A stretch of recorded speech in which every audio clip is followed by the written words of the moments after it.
Welcome to the Daily Walk Podcast, brought to you by Walk Thru the Bible. The Daily Walk Podcast is a daily devotional that will guide you on a life-changing journey through the Bible in 1 year. Join us every day to hear the entire Bible in a year, alongside a daily devotional thought that will help bring God's Word alive for you. Today's Daily Walk devotion comes from Joshua, chapters 6 through 8. Joshua employs a textbook strategy for military victory: divide and conquer. He attacks the middle of the country first, dividing the enemy forces in half, before mopping up resistance among the isolated troops in the south and north. His stunning victory at Jericho shows us the importance of following God's directions down to the smallest detail, no matter how trivial they may seem.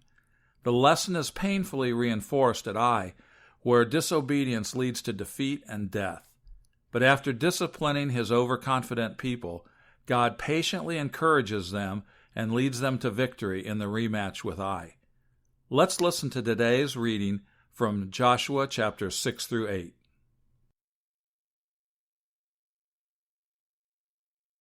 Joshua 6.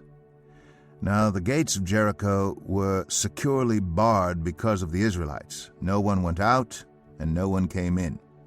Then the Lord said to Joshua, "See, I have delivered Jericho into your hands, along with its king and its fighting men. March around the city once with all the armed men. Do this for 6 days. Have 7 priests carrying trumpets of ram's horns in front of the ark. On the 7th day, march around the city 7 times with the priests blowing the trumpets. When you hear them sound a long blast on the trumpets, have the whole army give a loud shout. Then the wall of the city will collapse, and the army will go up, every one straight in." So Joshua son of Nun called the priests and said to them, "Take up the ark of the covenant of the Lord and have 7 priests carrying trumpets in front of it." And he ordered the army, "Advance, march around the city, with an armed guard going ahead of the ark of the Lord." When Joshua had spoken to the people, the 7 priests carrying the 7 trumpets before the Lord went forward, blowing their trumpets, and the ark of the Lord's covenant followed them. The armed guard marched ahead of the priests, who blew the trumpets, and the rear guard followed the ark. All this time the trumpets were sounding. But Joshua had commanded the army, "Do not give a war cry, do not raise your voices, do not say a word until the day I tell you to shout. Then shout." So he had the ark of the Lord carried around the city, circling it once. Then the army returned to camp and spent the night there. Joshua got up early the next morning, and the priests took up the ark of the Lord. The 7 priests carrying the 7 trumpets went forward, marching before the ark of the Lord and blowing the trumpets. The armed men went ahead of them, and the rear guard followed the ark of the Lord, while the trumpets kept sounding. So on the 2nd day they marched around the city once and returned to the camp. They did this for 6 days. On the 7th day they got up at daybreak and marched around the city 7 times in the same manner, except that on that day they circled the city 7 times. The 7th time around, when the priests sounded the trumpet blast, Joshua commanded the army, "Shout, for the Lord has given you the city.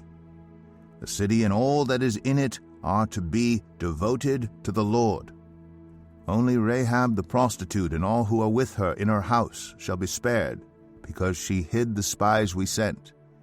But keep away from the devoted things, so that you will not bring about your own destruction by taking any of them. Otherwise you will make the camp of Israel liable to destruction and bring trouble on it. All the silver and gold and the articles of bronze and iron are sacred to the Lord and must go into his treasury." When the trumpet sounded, the army shouted, and at the sound of the trumpet, when the men gave a loud shout, the wall collapsed. So everyone charged straight in, and they took the city. They devoted the city to the Lord and destroyed with the sword every living thing in it, men and women, young and old, cattle, sheep, and donkeys. Joshua said to the 2 men who had spied out the land, "Go into the prostitute's house and bring her out and all who belong to her, in accordance with your oath to her." So the young men who had done the spying went in and brought out Rahab, her father and mother, her brothers and sisters, and all who belonged to her. They brought out her entire family and put them in a place outside the camp of Israel. Then they burned the whole city and everything in it. But they put the silver and gold and the articles of bronze and iron into the treasury of the Lord's house. But Joshua spared Rahab the prostitute with her family and all who belonged to her, because she hid the men Joshua had sent as spies to Jericho, and she lives among the Israelites to this day. At that time Joshua pronounced this solemn oath: "Cursed before the Lord is the one who undertakes to rebuild this city, Jericho. At the cost of his firstborn son, he will lay its foundations. At the cost of his youngest, he will set up its gates." So the Lord was with Joshua, and his fame spread throughout the land. Joshua 7. But the Israelites were unfaithful in regard to the devoted things. Achan, son of Carmi, the son of Zimri, the son of Zerah, of the tribe of Judah, took some of them. So the Lord's anger burned against Israel. Now Joshua sent men from Jericho to Ai, which is near Bethaven, to the east of Bethel, and told them, "Go up and spy out the region." So the men went up and spied out Ai. When they returned to Joshua, they said, "Not all the army will have to go up against Ai. Send 2,000 or 3,000 men to take it, and do not weary the whole army, for only a few people live there." So about 3,000 went up. But they were routed by the men of Ai, who killed about 36 of them. They chased the Israelites from the city gate as far as the stone quarries, and struck them down on the slopes. At this the hearts of the people melted in fear and became like water. Then Joshua tore his clothes and fell face down to the ground before the ark of the Lord, remaining there till evening. The elders of Israel did the same, and sprinkled dust on their heads. And Joshua said, "Alas, sovereign Lord, why did you ever bring this people across the Jordan to deliver us into the hands of the Amorites to destroy us? If only we had been content to stay on the other side of the Jordan. Pardon your servant, Lord. What can I say now that Israel has been routed by its enemies?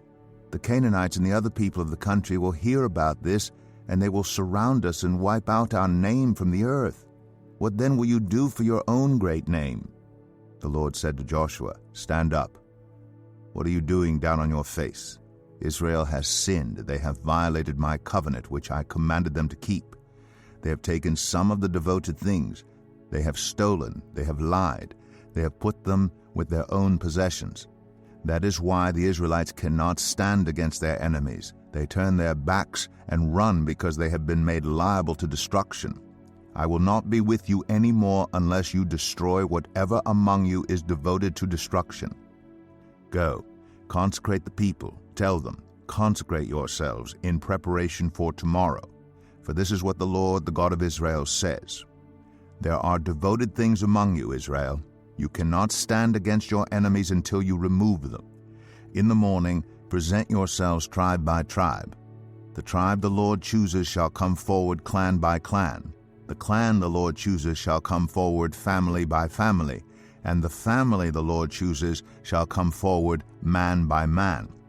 Whoever is caught with the devoted things shall be destroyed by fire, along with all that belongs to him. He has violated the covenant of the Lord and has done an outrageous thing in Israel. Early the next morning Joshua had Israel come forward by tribes, and Judah was chosen. The clans of Judah came forward, and the Zerahites were chosen. He had the clan of the Zerahites come forward by families, and Zimri was chosen. Joshua had his family come forward man by man, and Achan, son of Carmi, the son of Zimri, the son of Zerah, of the tribe of Judah, was chosen. Then Joshua said to Achan, "My son, give glory to the Lord, the God of Israel, and honor him. Tell me what you have done. Do not hide it from me." Achan replied, "It is true, I have sinned against the Lord, the God of Israel. This is what I have done. When I saw in the plunder a beautiful robe from Babylonia, 200 shekels of silver, and a bar of gold weighing 50 shekels, I coveted them and took them. They are hidden in the ground inside my tent, with the silver underneath." So Joshua sent messengers, and they ran to the tent, and there it was, hidden in his tent with the silver underneath. They took the things from the tent, brought them to Joshua and all the Israelites, and spread them out before the Lord. Then Joshua, together with all Israel, took Achan son of Zerah, the silver, the robe, the gold bar, his sons and daughters, his cattle, donkeys, and sheep, his tent, and all that he had, to the valley of Achor. Joshua said, "Why have you brought this trouble on us? The Lord will bring trouble on you today." Then all Israel stoned him, and after they had stoned the rest, they burned them. Over Achan they heaped up a large pile of rocks, which remains to this day. Then the Lord turned from his fierce anger. Therefore that place has been called the Valley of Achor ever since. Joshua 8. Then the Lord said to Joshua, "Do not be afraid, do not be discouraged. Take the whole army with you, and go up and attack Ai. For I have delivered into your hands the king of Ai, his people, his city, and his land. You shall do to Ai and its king as you did to Jericho and its king, except that you may carry off their plunder and livestock for yourselves. Set an ambush behind the city." So Joshua and the whole army moved out to attack Ai. He chose 30,000 of his best fighting men and sent them out at night with these orders. Listen carefully. You are to set an ambush behind the city. Don't go very far from it. All of you, be on the alert. I and all those with me will advance on the city, and when the men come out against us, as they did before, we will flee from them. They will pursue us until we have lured them away from the city, for they will say, "They are running away from us as they did before." So when we flee from them, you are to rise up from ambush and take the city. The Lord your God will give it into your hand. When you have taken the city, set it on fire. Do what the Lord has commanded. See to it. You have my orders. Then Joshua sent them off, and they went to the place of ambush, and lay in wait between Bethel and Ai, to the west of Ai. But Joshua spent that night with the people. Early the next morning, Joshua mustered his army, and he and the leaders of Israel marched before them to Ai. The entire force that was with him marched up and approached the city and arrived in front of it. They set up camp north of Ai, with the valley between them and the city. Joshua had taken about 5,000 men and set them in ambush between Bethel and Ai, to the west of the city. So the soldiers took up their positions with the main camp to the north of the city and the ambush to the west of it. That night Joshua went into the valley. When the king of Ai saw this, he and all the men of the city hurried out early in the morning to meet Israel in battle at a certain place overlooking the Arabah. But he did not know that an ambush had been set against him behind the city. Joshua and all Israel let themselves be driven back before them, and they fled toward the wilderness. All the men of Ai were called to pursue them, and they pursued Joshua and were lured away from the city. Not a man remained in Ai or Bethel who did not go after Israel. They left the city open and went in pursuit of Israel. Then the Lord said to Joshua, "Hold out toward Ai the javelin that is in your hand, for into your hand I will deliver the city." So Joshua held out toward the city the javelin that was in his hand. As soon as he did this, the men in the ambush rose quickly from their position and rushed forward. They entered the city and captured it, and quickly set it on fire. The men of Ai looked back and saw the smoke of the city rising up into the sky, but they had no chance to escape in any direction. The Israelites who had been fleeing toward the wilderness had turned back against their pursuers. For when Joshua and all Israel saw that the ambush had taken the city, and that smoke was going up from it, they turned around and attacked the men of Ai. Those in the ambush also came out of the city against them, so that they were caught in the middle, with Israelites on both sides. Israel cut them down, leaving them neither survivors nor fugitives. But they took the king of Ai alive and brought him to Joshua. When Israel had finished killing all the men of Ai in the fields and in the wilderness where they had chased them, and when every one of them had been put to the sword, all the Israelites returned to Ai and killed those who were in it, 12,000 men and women fell that day, all the people of Ai. For Joshua did not draw back the hand that held out his javelin until he had destroyed all who lived in Ai. But Israel did carry off for themselves the livestock and plunder of this city, as the Lord had instructed Joshua. So Joshua burned Ai and made it a permanent heap of ruins, a desolate place to this day. He impaled the body of the king of Ai on a pole and left it there until evening. At sunset, Joshua ordered them to take the body from the pole and throw it down at the entrance of the city gate. And they raised a large pile of rocks over it, which remains to this day. Then Joshua built on Mount Ebal an altar to the Lord, the God of Israel, as Moses, the servant of the Lord, had commanded the Israelites. He built it according to what is written in the book of the law of Moses, an altar of uncut stones, on which no iron tool had been used. On it they offered to the Lord burnt offerings and sacrificed fellowship offerings. There, in the presence of the Israelites, Joshua wrote on stones a copy of the law of Moses. All the Israelites, with their elders, officials, and judges, were standing on both sides of the ark of the covenant of the Lord, facing the Levitical priests who carried it. Both the foreigners living among them and the native-born were there. Half of the people stood in front of Mount Gerizim, and half of them in front of Mount Ebal, as Moses, the servant of the Lord, had formerly commanded when he gave instructions to bless the people of Israel. Afterward, Joshua read all the words of the law, the blessings and the curses, just as it is written in the book of the law.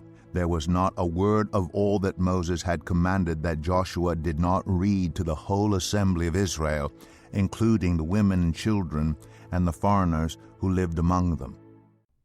And now here's your Daily Walk devotional thought for today. The true test of an obedient child comes not when the parent's orders make good sense.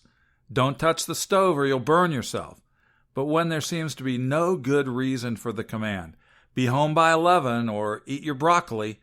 A parent's wishes may be changeable or based on a whim, but God's will is never that way. God's command to Israel at Jericho to destroy what was not consecrated to him contradicted good human judgment. It seemed wasteful to the people and unnecessarily cruel. Joshua did the sensible and prudent thing, even though it was disobedient, by sending only a small army against Ai, and the result was a rout for Israel and the needless death of 36 soldiers. Pick a command from God's Word that you've been tempted to label impractical, unnecessary, or irrelevant. Write it down along with these words: where I understand the will of God, I will do it. Where I do not understand the will of God, I will trust Him and do it anyway.